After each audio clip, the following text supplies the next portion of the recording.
Over the past 6 years, I've seen every single social media trading trend you can think of. Be that from education to online courses to signal groups, workshops, algos, PAM accounts, MAM accounts.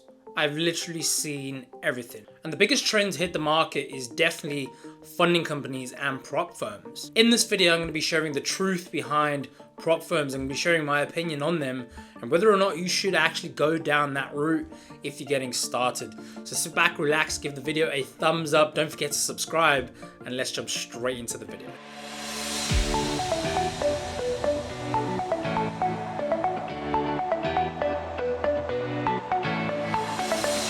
So what is a prop firm and what is a funding company? So funding companies and prop firms by definition are there to fund profitable traders. And I think the biggest mistake many people do right off the back is running down this angle and going down this road, that being profitable first. So that's the first issue I have with funding companies. Second issue is the fact that the success rate of these companies really is very minute for people to actually consider this to be a career opportunity. I understand the opportunities that arise when trading funding companies might not be as good of an opportunity whether you start off with your own funds and so forth. But the fact that over 96% of people that take challenges never get funded, never get a payout, for me is ridiculous. I think that statistic is extremely high, and I do feel that falls down to that first sentence I mentioned. Prop firms and funding companies, right? They're there to make money out of you. It's a business for them. In my opinion, that they're not doing this for the love of the sport and the love of the game. But what they are doing this for is to find good traders. Yes, I get that. But also, if 96% of people fail the challenges, think about the revenue that entails for the business. Of the 4% that go ahead and pass funding challenges, only 1% end up keeping that capital. And let's be honest, the amount of capital that you're trading is not what you think it is. It is not $100,000. It is not $200,000. If you have a 10% drawdown and a 5% daily limit on most of these accounts, that is what you are exposing yourself to the markets. And it is demo at the end of the day. No one's hiding from that fact. And it's not a bad thing.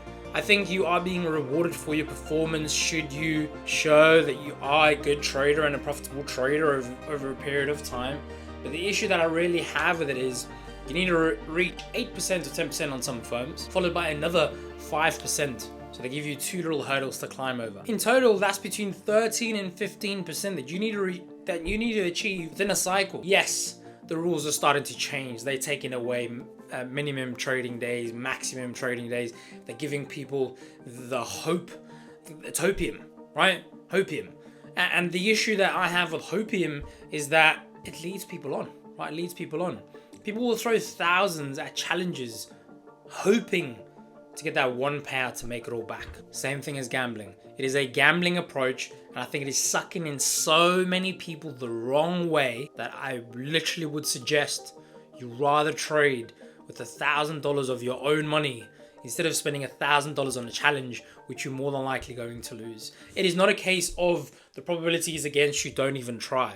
But what I am suggesting is if you are not a profitable trader yet, if you are in your learning phase, if you are still trying to find your edge, you haven't kept an account alive for 3 months of your own funds, even a demo account, if you can't keep a demo account alive or active for 3 months, there's no reason you should be even attempting a funded challenge. And I'd like to share that this is all my personal opinion on this.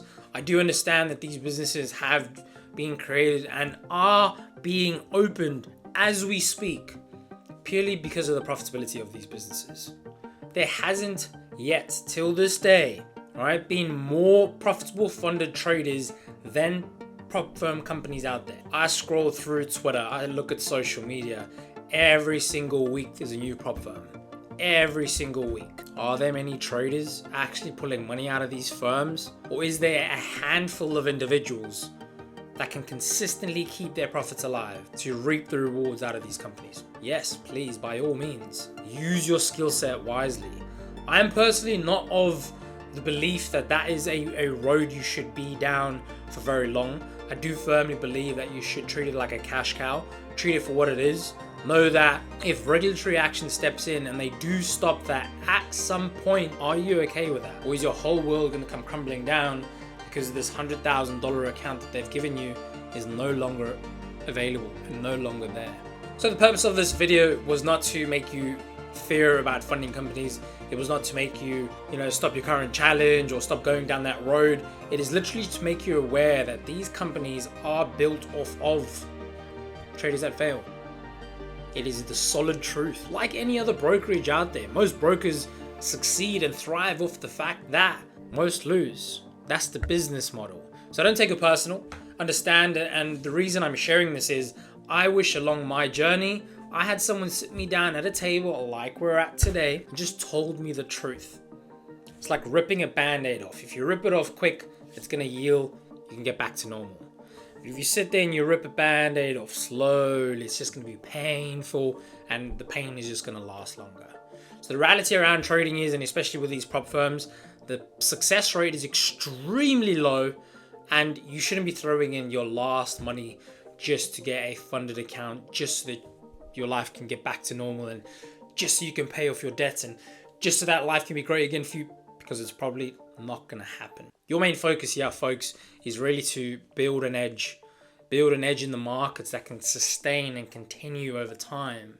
But if you fail to do that and you can't do that, throwing money at a company that's giving you $100,000 to trade is not the answer. It's not making you a good trader. So please take my advice, go back to the drawing board, figure out what it is that you're doing wrong, signal out those bad habits that cause you to lose these accounts, that cause you to hit periods of drawdown.